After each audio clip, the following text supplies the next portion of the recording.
Our next presentation is also going to occur online from the Old Crow Hub.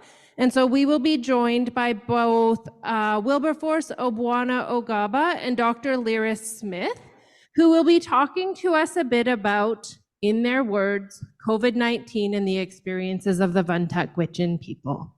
So a warm welcome to the two of you from up there.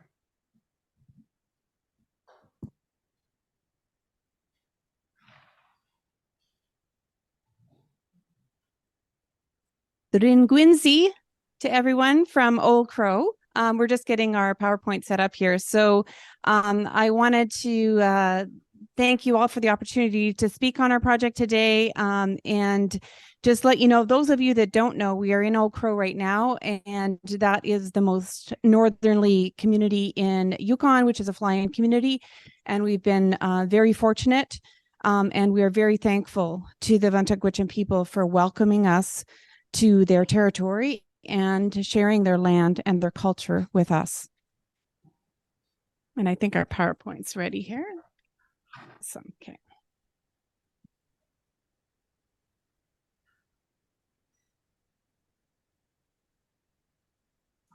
So our project is called In Their Words. This is about the COVID-19 experiences of the Vuntut Gwitchin people. And another thing to note about the community is it's very much connected to many of the other communities in the north here, and they would be in Alaska and NWT. So when we were hearing stories, we're hearing about connections and history of the past that is not just in the Yukon Territory, it's in many of these northern lands. So this project began with a phone conversation, and that phone conversation was just me calling Natasha, the health director at the time, and saying, you know what? There's this really interesting grant that came out across my desk. I don't know if Old Crow's interested, because I had just been in the community, but it's really about the very unique experiences in rural, remote, and Indigenous communities during COVID-19. And I was immediately connected to the chief and council, and we had a really quick meeting on Zoom at the time because it was during COVID-19. And we decided that it was going to go ahead, and we got a strong consensus on a partnership. So we achieved a one-year response grant from CIHR. This picture is showing you Sherry Frost, who has been our research assistant through the recruitment and data collection process. And Sherry has been instrumental in supporting this program, and it couldn't have gone ahead without her. She really did provide that foundation and that connection to the community, and we just want to thank her so much. She's in the room here, but we want to thank her so much for her contribution. So this is truly a partnered project. The data will be coming back to the community for their use and future planning, for emergency planning related to any kind of pandemic, but any other kind of health emergency. Also wanted to point out another prime person in our team was Wilberforce beside me, who will speak very shortly, as our research professional, and he spent a lot of time up here in the community as well. So other team members were myself, Dr. Michelle Leach, and Lorraine Nitro was again instrumental in providing us guidance throughout this project as a knowledge keeper and community advisor. Early on in this project, Bonnie Bingham from the Vuntut Gwitchin First Nation was our co-lead on that, and she left the community in January last year, or I guess this year, and Rebecca Hansen had taken on that role in the spring. So this was a qualitative study. We spent time in guided conversations, listening to the experiences and the perceptions of individuals. We had 30 people that spoke to us at length through these conversations, and many of them through a second interview. And here's just a little bit of the demographics. We had very simple demographics in this study because it's really about the perceptions, the stories, and what we heard from the community. So we have basically a pretty good mix of male and female. So we had slightly more females, but we also had a good age distribution. We had people from age 25 all the way to age 74 that were involved in the project and provided us some of their perspectives. Wilberforce is going to talk to you about some of the themes. Hello, everyone from Old Crow. This is Wilberforce. Thank you, Liris, for that introduction. Two statements I want to make before I get to talking on the themes. One is just some of these topics can be very sensitive and could evoke very strong emotions. So just seek help if you feel quite emotional about it. The other second piece also at this juncture, I think I want to thank Yukon government for approving my secondment to come onto this project, which was really great. I had a lot of good time with the community here. So as you can see, we went through a huge data set, but finally we came out with 6 main themes and some sub themes as well. As is indicated there, we are going to walk through one by one to give you an overview. We are not going into detailed discussion of everything, but an overview of each of the main themes. So one of it is ceremonies. So the stories the community shared with us is that the Vuntut Gwitchin people actually value ceremonies so much, whether it being for weddings, birthdays, celebrations of life that bring people together, funeral processions, and all that happen. So those are moments that everybody gets together to support one another. But because of the restrictions during the pandemic, you find that those gatherings were kind of restricted. So people were not gathering, and then some of those celebrations were kind of restricted. And then to add it on also, the non-traditional ways of, sending people to their resting place also kind of changed, where cremation came into being. And that indeed caused some mental issues as well. People were traumatized. So briefly, that is the overview. And we do have some related quotes connected with that, as you can see on the screen. We couldn't gather, we couldn't be together. That is how we do these things together. With togetherness, we hang out together, tell stories, we laugh. And first, like month after month after month, there was more and more of us dying, and we couldn't go and have proper ceremonies. And then actually we couldn't even grieve. A lot of people got cremated, and for us, we can't grieve. So that ended up with, lack of closure in grieving. The next big theme is the largest theme, actually, which is on support. So with the support part of it, this basically describe all kinds of support, including financial, emotional, physical, and spiritual, to individuals and the community at large. So under these themes, we had 5 sub-themes. The support for elders, support in the community, support for the youth, and then the land grant during that time. So to begin with the Canadian Emergency Response Benefit funding was provided actually to all Canadians to provide financial relief then when people were going through the pandemic, and it caused a lot of issues. But in this community, it was both, good and bad reactions to that. One was it was good; it provided financial relief, but then the downside of it that there was no clarity on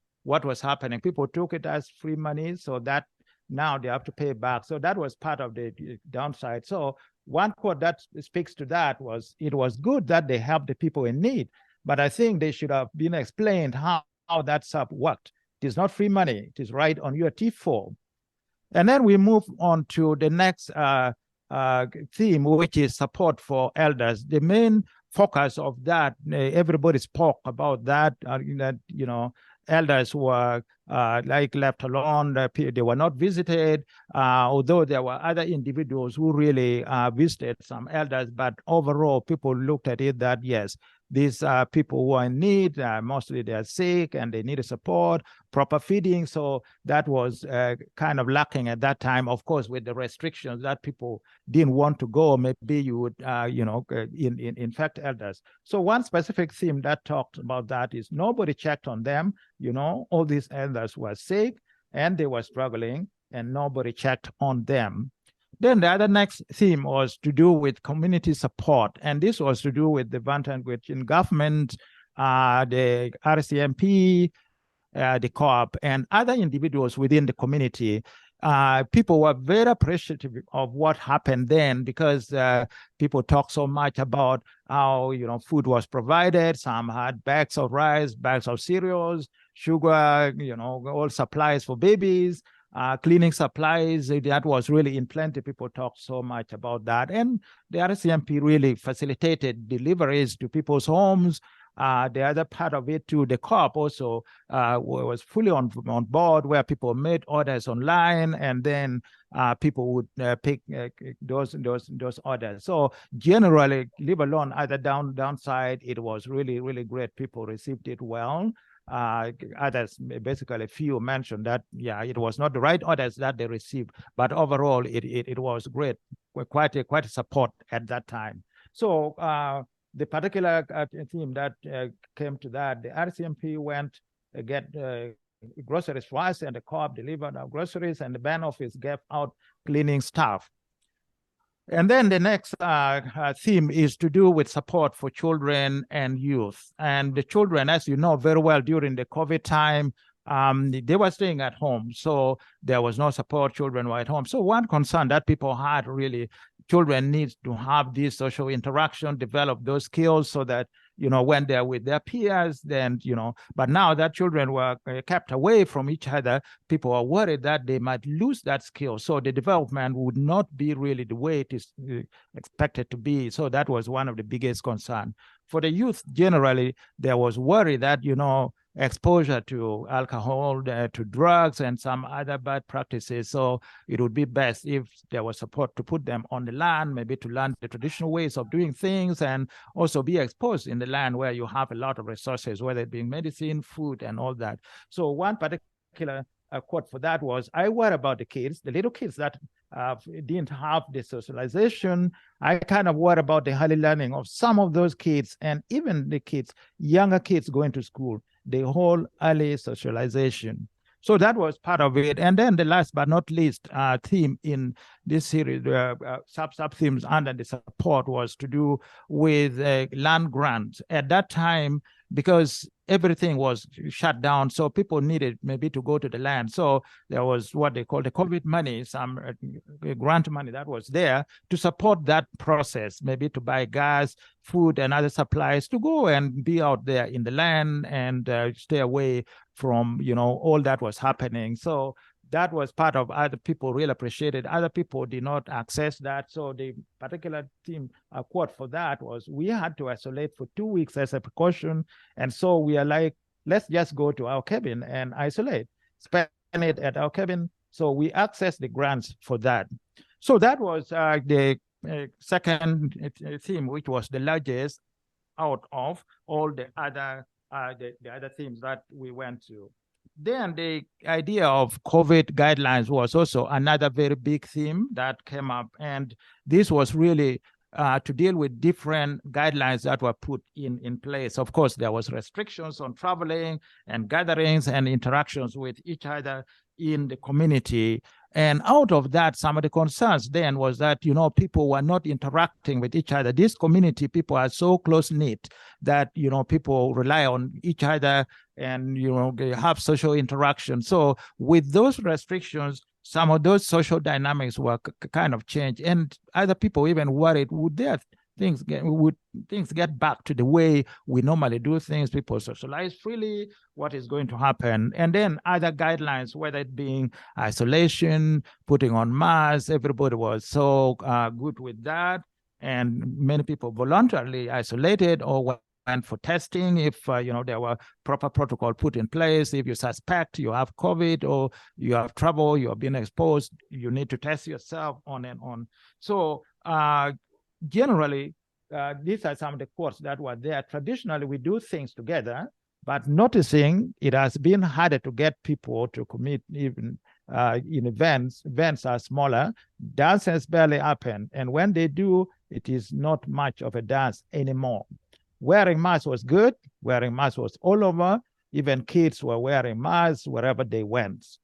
And I felt that should have been monitoring from outside so that we could continue to interact with one another. That particular piece there, the concern for the community was that what should have been done maybe territorial government was to monitor and control the flight. This is a fly-in community for some of you who probably don't know. So the most effective ways people looked at it was control flights from Whitehorse or wherever that comes here, so that leave the community alone to interact with what they were actually doing.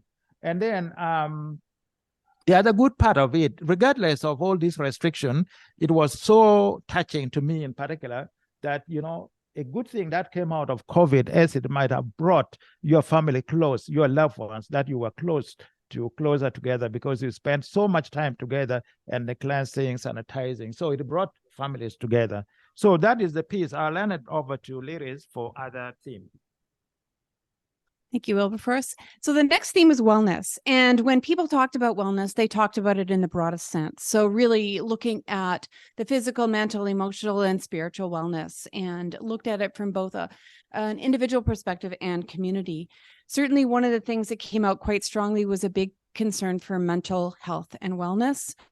And also we heard some really interesting stories about resilience and the fact that this current, or I guess past, pandemic was not the first experience a community had. So there was lots of knowledge already on how to manage outbreaks in this community. Additionally, people spoke about the services that were available in the community, and particularly during COVID, a lack of services like we had across the world in relation to the need to be isolated and stop transmission. So that was a theme that was brought up. And people also talked about ways they individually did wellness activities, and those included a lot of activities on the land. And the focus of land to support wellness came through all the interviews. So here's some of the quotes.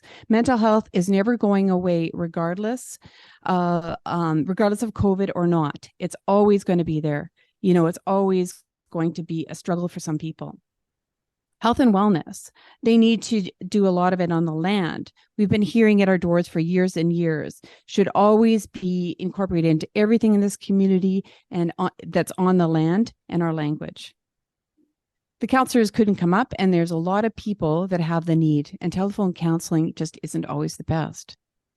So another theme was leaderships and decisions. So in general, this was one of the themes where we had a real varied opinion, from some people feeling that the decisions might have been too restrictive, and many others that felt that it was just right and it was a way to protect the community.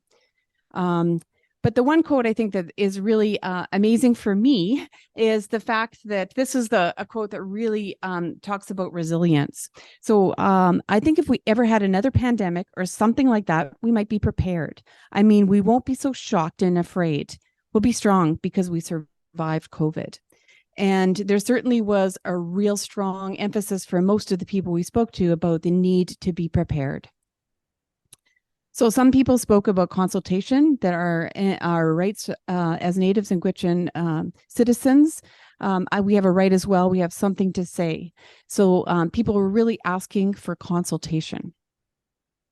And then others, as I said, many said, if we hadn't had the lockdowns, then we'd be in a real mess. We'd have a lot more death than we did, a lot of long COVID and sick people. So our final theme was getting COVID. So people talked about a varied experience, and really there was a lot of people that felt that they didn't have significant symptoms during the COVID, and that the only way they found out, for this quote, is through having a blood test. And others had some real significant health issues while they had contracted COVID. We just wanted to personally reflect as well ourselves on what this experience has been.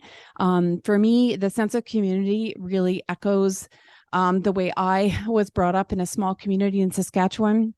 Everybody's looking out for each other, and the community as a whole, even though they had different opinions, really bound together in protecting and supporting each other during COVID-19.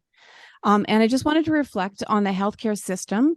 I think we really need to consider going and moving beyond the biomedical or the biopsychosocial model even, and really thinking about other ways of knowing and doing when we try to face some of these challenges within our healthcare system. And I'll pass it back to Wilberforce to finish up. No, I have a very short moment, but I'll run through. One of it is to do with the recommendations. So as you can see on the board there are 4 recommendations that we came out with. One was community consultation, so I'm not going to explain. We have come out with the discussion on the themes already. Elder support got to continue. This is what we had from all interviews. Emergency planning for the community, mental health and wellness has as well. The takeaways for what we found out was that there's complete sense of community here, self-determination and reliance, and then resilience. That one is really with the community. In conclusion, just to give a quick comment or some reflection, that's part of my family there. So I come from quite a large family. We believe in the social fabric. Our backbone is on social structure. So when I found myself in this community, I felt at home. And the way the life here is, people are all connected. They are all close-knit. And then I learned a lot from their stories as well. And I shared my story with them. So that guided me. My navigation through the process was quite natural, and we were able to share a lot of stories. So I thank them for giving me that opportunity to be a part of this program and being in their community. I felt warmly welcome. Thank you so much, Mashisho. So this is just a research team, and want to thank CIHR for the funding, YSPOR, Yukon University, and particularly the community Old Crow and the Vuntut Gwitchin First Nation. Great, thank you. That was fantastic. Big round of applause. Woo!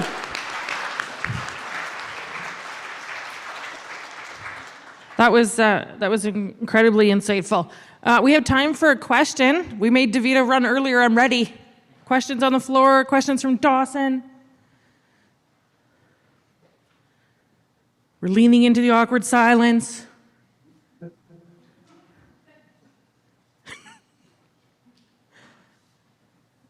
No? Okay. Well, I said it earlier and I'll say it again. COVID sucks.